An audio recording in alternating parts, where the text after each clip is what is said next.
කඩයක් කරන් ඉන්න කෙනෙක් වෙන්න පුළුවන් පොඩි ෆැක්ටරියක් දාන් ඉන්න කෙනෙක් වෙන්න පුළුවන් මේ අය අත කොතනද තියෙන්නේ SME සෙක්ටර් එකක් නෑ ලංකාවේ මේ සහන දුන්නනේ ඒකෙන් ඇත්තටම ප්‍රයෝජනෙ ගත්තේ කවුද SME සෙක්ටර් එකට මේ සහනයක් ලැබුණේ එකපාරටම කියන්නේ ID නම්බර් එක ගැහුවම ඔයාට දෙන්න බෑ ලෝන් එක ඔයා ක්‍රිබ් එකේ තාම ක්‍රිබ් එක බලනවද මීට අවුරුදු 4කට 5කට වෙච්ච සිද්ධිය ඉස්සරහට දාලා කියනවා රාජ්‍ය ප්‍රතිපත්තිය ඇතුලේ SME එකට අවශ්‍ය දායකත්වය ලබා දීලා නැහැ අද SME සෙක්ටර් එකට වඩා ඉන්න ව්‍යාපාර වලට උපදෙස් දෙන අය දේශීය ආදායම් දෙපාර්තමේන්තුව එහෙම නැත්නම් කස්ටම්ස් එක මේ වගේ ලැබෙන සහාය කස්ටම් එකෙන් ඉල්ලන ලියකියවිලි අර මනුස්සයට අර අපනයනය හොයාගත්තට වඩා අමාරු එතනින් ගැලවිලා එතන ලියාපදිංචි එක මොනවද මේ වගේ වැඩ කියන්නේ මිලියන 300ක් ගෙවන්න තියෙනවා චෙක් ටිකත් එක්ක අරගෙන එන්න ලෑස්ති වෙන්න පේමන්ට් එකත් එක්ක ආණ්ඩුවට ගෙවන්න ඕන බද්ද නෙමෙයි මේ ව්‍යාපාරිකයා බය කරලා අපේ දැනුමත් එක්ක හදවත කියන එක මානුෂික මුහුණුවර කියන එක තියෙන්න ඕනේ චම්දි තාමත් මිලියන 50ක එක්ස්පෝර්ට් එකක් කරගන්න බැරුව ඉන්නවා ගිහිල්ලා කතා කරා ඇයි ඔයා මේ විදිහට මේක කරන්න ඉඩ දෙන්නේ නැති මොකද්ද මේකේ පසුබිම දේශීය ආදායම් එකෙන් ප්‍රශ්නයක් වෙයිද කස්ටම් එකෙන් ප්‍රශ්නයක් එම සැකයක් තියනවාද ලීසින් වාරිකේ ගෙවා ගන්න බැරුව කී දෙනෙක් අසරණද කවුද ඒගොල්ලන් ගැන කතා කරන්නේ මට තේරුණේ මොකක්ද රැවටීම රුපියල් 5000කට 6000කට ව්‍යාපාරයක්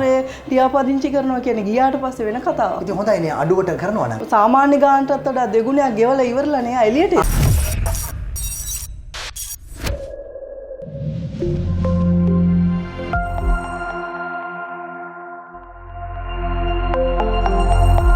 ඉඩමක් ගන්න හොඳ ගෙයක් හදාගන්න කතා කරන්න අප්ලෑන්ඩ් එකට සුළු හා මධ්‍ය පරිමාණ කර්මාන්ත ශේෂ්ත්‍රයේ එහෙම නැත්නම් රටේ ඉන්න අපි කියන බ්ලූ චිප් ප්‍රධාන වශයෙන් ගන්න කර්මාන්ත වලට අමතරව ඉන්න අය මේ කොවිඩ් කාල පරිච්ඡේදයේදී විඳින්නේ මොන වගේ තත්වයකද? ඔවුන් මුහුණ දීලා තියෙන කොයි වගේ තත්වයකටද කියන කාරණාව ගැන කතා කරමු.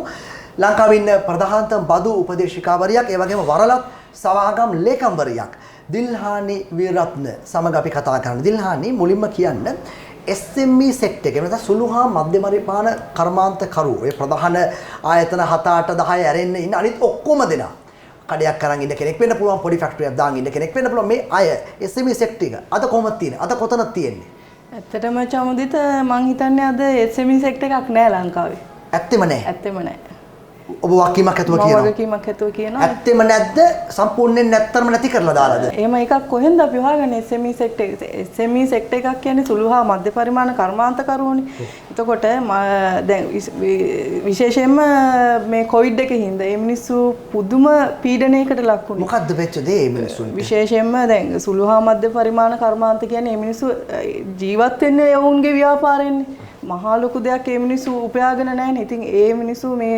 කොවිඩ් එකේදී බැංකු ණය ලීසින් විශේෂයෙන්ම අද ලොකු අර්බුදයක් ලීසින් කියන එක. ඉතින් බැංකු ණය ගෙවා ගන්න බැරුව මේ මිනිස්සුන්ගේ ජීවනාලිය සම්පූර්ණයෙන්ම විනාශයි. හැබැයි සහන දුන්නා නේ ලීසින් සහ මාස 6ක් තව මාස 6ක් මොනිටෝරියම් එකක් ලෝන්ස් වලට දුන්නා නේද? මොකද්ද මේ චමුදිත හම්බෙච්ච සහනේ SME සෙක්ටර් එකට? ඒකෙන් ඇත්තටම ප්‍රයෝජනෙ ගත්තේ කවුද? කවුද? අපි ඒක හිතලා බලන්න ඕනේ නේ. කවුද අපි හොයලා බලන්න ඕනේ. කවුද ඒකෙන් ඇත්තටම ප්‍රයෝජනෙ ගත්තේ? ඒ කියන්නේ SME සෙක්ටර් එකට මේ සහනයක් ලැබුණේ නැහැ. අද බැංකුවකට යන්නකෝ චමුදිත. අද ව්‍යාපාරයක් ආරම්භ කරලා ව්‍යාපාර ලියාපදිංචියත් එක්ක බැංකුවට යන්නකෝ. එකපාරටම කියන්නේ ID නම්බර් එක ගැහුවම ඔයාට දෙන්න බෑ ලෝන් එක. ඇයි ක්‍රිබ් එකේ? ආ ක්‍රිබ් එකේ. හැබැයි අද ප්‍රශ්නය නෙමෙයි කතා කරන්නේ. තාම ක්‍රිබ් එක බලනවද? අනිවාර්යයෙන්. ක්‍රිබ් එක බලනවා හැබැයි අද ප්‍රශ්නේ නෙමෙයි කතා කරන්නේ මීට අවුරුදු 4කට 5කට වෙච්ච සිද්ධිය ඉස්සරහට දාලා කියන ඔයාට අද ලෝන් එකක් ගන්න බෑ මම මේ ඇත්තටම දැනගන්න අහන්නේ ඔය ප්‍රශ්න ටික කොවිඩ් කාල පරිච්ඡේදයෙන් පස්සේ ටිකක් පහසුුන්නේ නැද්ද නෑ කොහෙත්ම නෑ අද මංගාවට එනවා මේ මං අද කතා කරන සෙක්ටර් එකේ ගොඩක් ව්‍යාපාරිකයෝ පුදුම අසරණතාවය. ඒ මිනිස්සු සමහරක් වෙලාවට ඒ මිනිස්සු බොහොම අමාරුවෙන් අපනයනයක් හොයාගන්නවා. පිට රටත් එක්ක කතා කරලා සමහරක් වෙලාවට ඒගොල්ලන්ට කමියුනිකේෂන් ප්‍රශ්න තියෙනවා. ඒත් කොහොම හරි කරලා අපනයනයක් හොයාගන්න. මේ මිනිස්සුන්ට මේක යවා ගන්න අද රට ඉඩ දෙනවද? ඒ LC ඕපන් තමයි ලෙසද? LC ඕපන් කරන එක වෙනම ප්‍රශ්නයක්. ඒක අපනයනය ලියාපදිංචි කරන කස්ටම් එකට ගියාම කස්ටම් එකෙන් ඉල්ලන ලියකියවිලි අර මනුස්සයට අර අපනයනය හොයාගත්තට වඩා අමාරුයි එතනින් ගැලවිලා එතන ලියාපදිංචි කරගන්න. වට ඒ වගේ අත්දැකීම් තියෙනවා. මට ඕන තරම් අත්දැකීම් තියෙනවා. ඉතින් මේක ඇත්තටම චමුදිත ලොකු මේ ඛේදනීය තත්ත්වයක්. ලෝකේ ගොඩක් රටවල් දියුණු වෙච්ච රටවල්. ඒ රටේ කොඳු නාරටි SME. හැබැයි අපිට මම පුරවැසියෙක් විදිහට මට කියන්න පුළුවන් ද අපේ රටේ කොඳු නාරටි SME එක කියලා. කොහෙත්ම බෑ. ඒ කියන්නේ රාජ්‍ය ප්‍රතිපත්තිය ඇතුලේ SME එකට අවශ්‍ය දායකත්වය ලබා දීලා නැහැ. තනිකරම ආණ්ඩුවට දොස් කියන්න බෑ මේක මේ හැදුවේ නෑ SME සෙක්ටර් එක මේක මේගොල්ලන් වග කියන්න ඕනේ. අපි මේක හැමෝම එකතු වෙලා කරන්න ඕන දෙයක්. අද උපදේශකයෙක් ඉන්නව පඳුරක් ගන්න. හැබැයි අද SME සෙක්ටර් එකට වඩා ඉන්නව ව්‍යාපාර වලට උපදෙස් දෙන්නයි. හැබැයි ඒගොල්ලන් උපදේශ දෙන්න බලන්නේ ව්‍යාපාරිකයා එන වාහනේ දිහා බලලා. නැත්නම් ඒ මනුස්සයාගේ ඇඳුම දිහා බලලා. හැබැයි ඒ තිරයෙන් පිටිපස්සේ ඒ මනුස්සයා මූණ දෙන ප්‍රශ්න ඒ කිසිම දෙයක් ගැන උපදේශකයා හිතන්නේ නැහැ. ඔබ හිතන්නේ අද SME කියලා සෙක්ටර් එකක් සුළු හා මධ්‍ය පරිමාණ කොටසක් ඇත්තෙම නැති ගානයි. කොහෙද චමුදිත තියෙන්නේ? අද SME සෙක්ටර් එකක් ලංකාවේ තියෙනවනම් අද මේ ඩොලර් අර්බුදයකට මුහුණ දෙන්න වෙනවද? මේ මිනිස්සු කොච්චර අමාරුවෙන්ද මේ මිනිස්සු ව්‍යාපාරයක් කියන්නේ චමුදිත දෙවනි උපතක්. අද ව්‍යාපාරයක් ලියාපදිංචි කරනකොට කොච්චර රවට්ටනවද? අද ප්‍රොෆෙෂනල්ස් වෘත්තීය සේවාවන් සපයන වෘත්තිකයන් කොච්චර රවට්ටනවද ව්‍යාපාරයක් ලියාපදිංචි කරන පොයින්ට් එකේ. දැන් රටේ ප්‍රධාන වශයෙන්ම සම්බන්ධ වෙන ආයතන තමයි දේශීය ආදායම් බෞද්ධ ව්‍යාපාර කෙට්ට. දේශීය ආදායම් දෙපාර්තමේන්තුව එහෙම නැත්නම් ඊට පස්සේ කස්ටම්ස් එක. මේ වගේ ලැබෙන සහාය කොහොමද මේ ව්‍යාපාර කෙට්ට? මෙහෙමයි 100%ක්ම මම සම්පූර්ණයෙන්ම සියලු දෙනාටම දොස් කියන්නේ මේකට ගොඩක් සුළු පිරිසක් මේ වගේ වැඩ කරනවා. ඒගොල්ලන්ගේ ආකල්ප සාම්ප්‍රදායික චින්තනෙ. මොනවද මේ වගේ වැඩ කියන්නේ? මේ වගේ වැඩ කියන්නේ දැන් අපි දැන් හිතමුකෝ ව්‍යාපාරයක් කරගෙන යනවා. විශේෂයෙන්ම SME සෙක්ටර් එකේ. ඉතින් මේ මිනිසුන්ට එන ප්‍රශ්නත් එක්ක සමහරක් වෙලාවට බදු ගෙවන්න බැරි වෙන්න පුළුවන්. නමුත් අද රටේ තියෙන තත්ත්වෙත් එක්ක අපිට පුළුවන් ද ඔයාට මෙච්චර මිලියන 300ක් ගෙවන්න තියෙනවා. චෙක් ටිකත් එක්ක අරගෙන එන්න ලෑස්ති වෙන්න පේමන්ට් එකත් එක්ක. නමුත් එහෙම කියන්න පුළුවන්ද? අද රටේ තියෙන තත්ත්වෙත් එක්ක. ඒ මිනිස්සයාට වෙනම ලෙඩක් හැදෙනවා. එන කෝල් එකට හරි එන ලියුමට. එහෙම කෝල්ස් තාමත් එනවා. මේක තමයි යථාර්ථය. ඉතින් මේක මම හැමෝටම ඇඟිලි දික් කරන්නේ නැහැ. නමුත් අපි හැමෝම එකතු වෙන්න ඕනේ. රජයකට විතරක් දොස් කියලා හරියන්නේ නැහැ. අපි රජයේ සේවකයෝ.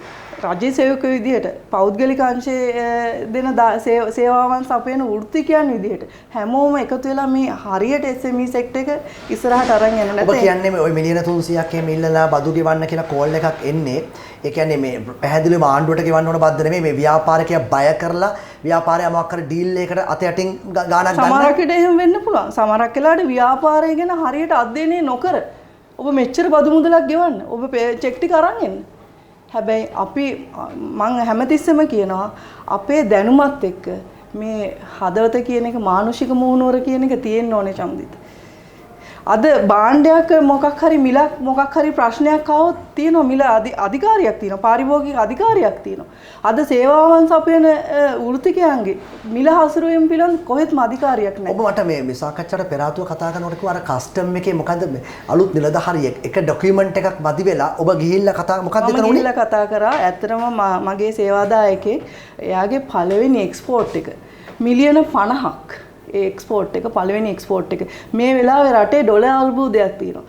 ඒ ව්‍යාපාරිකයා හදන්නේ රටට ඩොලර්ස් ගේන්න.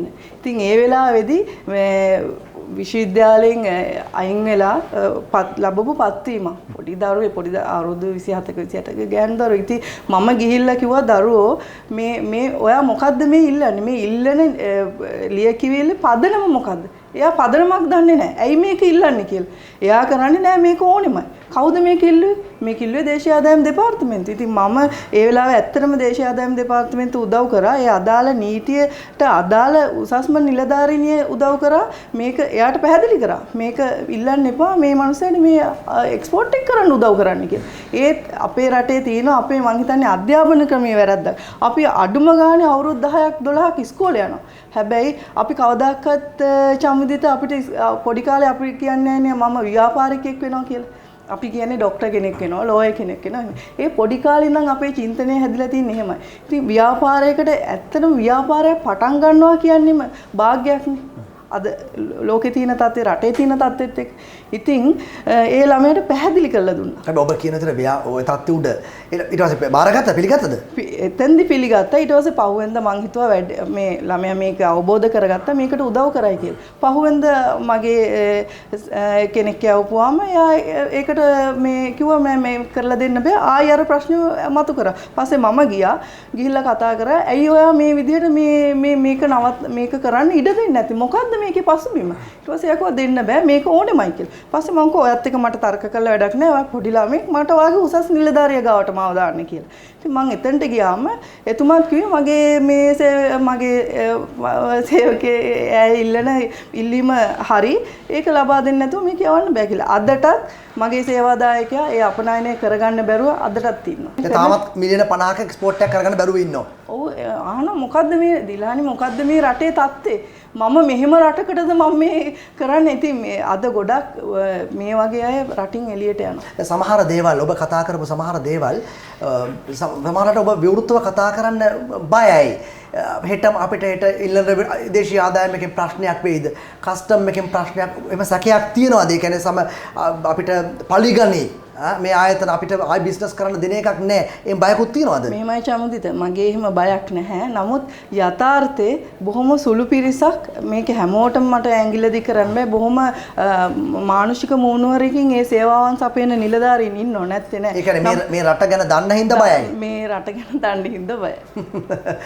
හරි ඒ කියන්නේ දැන් ඔය සමහර අය ඔය කතාවත්නේ කන්ටේනර් එකක් යවුවත් සල්ලි නැවැත්තුවත් සල්ලි නවත්තපු එක ආයි යවනවා නම් ඒත් සල්ලි කියලා ඔය කැරකිලා ආපු භාෂාව දිල්හන්නට තේරුන්නේ නැද්ද එක්කෝ මම කියන්නේ වාගේ මිලියන 50 කන්ටේනර් ගැන එහෙම කතා කරන්න එතන තුණු භාෂාව වාට තේරුන්නේ නැද්ද ඒගොල්ලෝ කියන්න හදව භාෂාව ඇත්තටම තේරුන්නේ නැහැ මොකද මේ වගේ නිලධාරීන් මේ වගේ ආකල්ප තියෙන අය මේ රටේ ඉන්නවා කියලා ඇත්තටම මම ඒ අත්දැකීම ලැබනක මං හිතුවේ නැහැ මේ තත්ත්වය උඩ ලංකාවේ සුළු හා මධ්‍ය පරිමාණ ශේෂ්ත්‍රය සම්පූර්ණ අනතුරක. ඒ කියන්නේ ව්‍යාපාරිකයා කිව්වා අපි දකින්නේ වාහනයක් තියෙනවා හොද්දකයක් තියෙනවා හරි සුපර් ලක්ෂරි ලයිෆ් එකක් ඔච්චර අපි හිතන්නේ ව්‍යාපාරික පිටිපස්සේ තියෙන වෙන කතාවක් නේ. වෙන කතාවක්. චමුදිත කොවිඩ් එකේදී මාස 3ක් බැංකුවේ සහනය නැතුව SME සෙක්ටර් එකට දුවන්න පුළුවන් වුණාද? අද ලීසින් එක කරගන්න බැරුව ලීසින් වාරිකේ ගෙවා ගන්න බැරුව කී දෙනෙක් අසරණද? කවුද ඒගොල්ලන් ගැන කතා කරන්නේ? මොකක්ද ඔබ හිතන ක්‍රමවේදය මොකක්ද ඔබ හිතන විකල්ප එහෙමනම් ඔය දැන් නිල්ලානි ඔය අපි දකින්නේ සෑහෙන්න දාලා සමාගම් ලියාපදිංචි කරනවා මේ රුපියල් ගානක් අඩු කරලා රුපියල් 5000යි ඔය වගේම සෑහෙන්න දැන් මේ තියෙන්නේ ඇත්තටම චන්දිත ඛේදවාචකයක් අපි බොහොම අමාරුවෙන් ඉගෙනගෙන අපි වෘත්තීය මොකක් හරි වෘත්තීය සේවාවක් සපයනකොට ඒකේ තියෙන්න ඕනේ ගුණාත්මක භාවය අපි කෙනෙක්ව රවට්ටන්න අපි ඉගෙනගෙන වැඩක් නැහැ මේක තමයි මොකද රවටීම කියන්නේ ඒක තමයි මම කිව්වේ. අපි මම මුලින් කිව්වා වගේ ව්‍යාපාරයක් කියන්නේ චමුදිත දෙවෙනි ඉපතක්නේ. ඉතින් ව්‍යාපාරිකයෙක් උපදෙස් ගන්න ඉන්නේ එයාගේ අඩුම ගානේ අවුරුදු 10කට ප්ලෑන් කරලානේ. දරුවෙක් වගේනේ. ඉතින් ඒ වෙලාවේදී අපි රවට්ටනවා නම් මෙන්න මේ ගානට තමයි වාට ලියාපදිංචි කරන්න පුළුවන් කියලා සෝෂල් මීඩියා හරහා පබ්ලිසිටි දීලා නෑ මම අහුවේ වෙන කතාවක්. ඔබ කියන්නේ වෙන කතාව. මොකද්ද රවට්ටන කතාව? රවට්ටන කතාව කියන්නේ දැන් ගොඩාක් වෘත්තීය සේවාවන් මේක මං ඉන්න සෙක්ටර් එකට විතරක් නෙමෙයි. ඒකයි මං කිව්වේ මේකට හරි මිල පාලනයක් නැහැ කියලා. ගොඩාක් වෘත්තීය සේවාවන් සපයන අය සෝෂල් මීඩියා හරහා බොරු ඇඩ්වර්ටයිසින් දානවා. ඔය සමාගම් ලියාපදිංචි කරනවා කියන්නේ ඒ අමතරව. ඉතින් මේ ව්‍යාපාරිකයා රැවටෙනවනේ. එයා ආරම්භයේදීම රැවටිලා ඉවරයි. නෑ මට තේරුණා. මොකක්ද රැවටීම? රැවටීම කියන්නේ ඉතින් එයා රුපියල් 5000කට 6000කට ව්‍යාපාරයක් ලියාපදිංචි කරනවා කියන්නේ ගියාට පස්සේ වෙන කතාවක්. ඉතින් හොඳයිනේ අඩුවට කරනවා නම්. කොහෙද චමුදිත අඩුවට කරන්නේ? ඒක නෙමෙයි යථාර්ථය. මොකද යථාර්ථය? යථාර්ථයේ අන්තිමට එළියට එන්නේ සාමාන්‍ය ගානටත් වඩා දෙගුණයක් ගෙවලා ඉවරලා නේ එළියට එන්නේ. මේ 5000ක් කියලා කියන්නේ බොරුවට. බොරුවක්. ඒක මාකටිං. ඉතින් මම ඕක ප්‍රශ්නය අහුවාම ඕවා දැකලා මිස්ටර් බිස්නස් නැති වුණාට අපිට බිස්නස් තියෙනවා. ඔයාලට බිස්නස් නැත්නම් අපි බිස්නස් දෙන්න. මේක මාකටිං. මම දන්න මාකටිං වල චමුදිත මිනිස්සෙක් රවට්ටන මාකටිං කියලා එකක් මම ඉගෙනගෙන නැහැ. මම පුනා කියන්නේ මේ SME සෙක්ටර් එක කඩාය වැටෙන්න එක මූලික හේතුව ආරම්භයේදීම තියෙන රැවටීම. වංචාව. ඉතින් කොහොමද සාමාන්‍යයෙන් සමාගමක් ලියාපදිංචි කරන කීයක් යනවද නිල වශයෙන් ගාන? සාමාන්‍යයෙන් අවම වශයෙන් රුපියල් 25000ක්වත් අවම වශයෙන්. මම කියන්නේ ඔය මේ අදාළ ආයතනවල ඔබ වගේ ආයතනයක් ගත්තොත් ඒ ගාස්තු ඇතුළත්ව. ඒ ගාස්තුත් ඇතුළත අවම වශයෙන් 25000 30000ක් වැය වෙනවා. අර අය 5000න් පටන් අරන් කීයක් විතර ගන්නවද? අවසානයේ ඔකේ රුපියල් 70000 80000න් තමයි ඉවර වෙන්නේ. එතකොට මේ ව්‍යාපාරිකයා ආරම්භ කරන අවස්ථාවේදීම ව්‍යාපාරේ උපංගෙම මැරලා ඉවරයි. මොකක්ද ඔබ හිතන්නේ දැන් ඔබ අපි මේක අවසානයකට එමු ෆිස්කල් ඇසෝසියේෂන් එහෙම නැත්නම් ලෝක ව්‍යාපාර පිළිබඳ ප්‍රතිපත්ති හදන ස්ථානයේ එහි ශ්‍රී ලංකන් මෙම්බර් නැත්නම් ශ්‍රී ලංකා නියෝජිතවරියක් වශයෙන් කටයුතු කරනවා. මොකද්ද මේ ආයතන වල ෆිස්කල් පොලිසි එක දිහා ආරම්භ බලනකොට අපේ රටේ තත්ත්වය බලන ඔබ කියන දේ හැම තැනම තියෙන හොරකම වංචාව හොරහිත දූෂණය නාස්ති ඕමනේ තියෙන්නේ. මොකද ඔබ හිතන්නේ? මම හිතන්නේ චමුදිත මේ හැම දෙයකම පිටිපස්සේ තියෙන අපේ අද මානසික මුහුණුවර හැම දෙයකින්ම ගිලිහිලා ඉවරයි. අද හැම දෙයක්ම මයින්නේ මුදල් මත. ඒකින්ද අර ඉස්සර තිබ්බ මානසික මුහුණුවර නැති හින්දා හැම දෙයක්ම විනාශයටපත් වෙලා තියෙනවා. හැම තැනම තියෙන රැවටීම. සල්ලි මත. සල්ලි මත. හැබැයි ඒත් කළා හරි දෙයද කරන්නේ? හරි දෙය නිමිනි කරන්නේ. ඉතින් මම බොහොම මේ දයාබරව ඉල්ලනවා මේ පුංචි ව්‍යාපාරික හැමදාම SME සෙක්ටර් එකේ ඉන්න හැමදාම ඒගොල්ලන්ගේ චින්තනයේ තියෙන අපි SME. ඔබ කියන්නේ මේ පවතින කොවිඩ් තත්ත්වයෙන් පස්සේ SME සෙක්ටර් එකට නැවත ඔලුව උස්ස ගන්න පුළුවන් වෙයිද? අපි උදව් කරන්න ඕනේ නේ. අපි කියන්නේ අපි වෘත්ති කියන්නේ විදියට වෘත්තීය සේවාව රජයකට විතරක් ඇඟිලි දික් කළා හරියන්නේ නැහැ. ඒක රටේ ප්‍රධාන නමගිය නම්බර 1 ස්ටොක් මාකට් එකේ ඉන්න ව්‍යාපාරිකයෝ 4-5 දෙනා හිටියම් මදිද රටට? කොහෙත්ම නැහැ. SME සෙක්ටර් එක අත්‍යවශ්‍යයි. ඒක තමයි කොඳුනාරටිය රටක. ඕක පාලකයන්ට තේරෙනවද? තේරුම් ගන්න ඕනේ නේ. පාලකයෝ වැඩ කරන්නේ බ්ලූ චිප් කම්පැනිස් වල ලොකු කම්පැනි වල අයිතිකාරයෝ කීප දෙනෙක් එක්ක විතරනේ. මං කියන්නේ මේ ආණ්ඩුව නෙමෙයි. මේ ආණ්ඩුව නෙමෙයි කියනවා නෙමෙයි. හැම කෙනෙක්ම. අපි SME සෙක්ටර් එක ශක්තිමත් කරොත් චමුදිත ඔය ආකල්ප වෙනස් කරන්න පුළුවන්. ඒකට අපි හැමෝම එකතු වෙන්න ඕනේ. පරක්කු නැද්ද? පරක්කු වැඩි ඇත්තටම. නමුත් දැන් හරි අපි ඒකට අවධානය යොමු කරන එක එහෙම කරනවා නම් ලොකු දෙයක්. මේ වෙලාවේ SME සෙක්ටර් එක නැගිටන්න උත්සාහ කරන එක අභියෝගයක්ද කරන්න බැරිද? අභියෝගයක්. කරන්න බෑ නෙමෙයි. අභියෝගයක්. නෑ කරන්න බෑ නෙමෙයි. නෑ. අභියෝගයක්. බොහොම ස්තුතියි. අපි ශ්‍රී ලංකාවේ බදු උපදේශිකාවරියක් වශයෙන් කටයුතු කරන වගේ වරලත් සමාගම් ලේකම්වරයා සහ ෆිස්කල් ඇසෝසියේෂන් ලෝකේ ව්‍යාපාර පිළිබඳ ප්‍රතිපත්ති හදන ස්ථානයේ ශ්‍රී ලංකන් මෙම්බර් ශ්‍රී ලංකාවේ නියෝජිතවරියක් වශයෙන් කටයුතු කරන ඩිල්හානි වීරරත්න සමග පවතින තත්ත්වය ගැන කතා කරේ. බොහොම ස්තුතියි.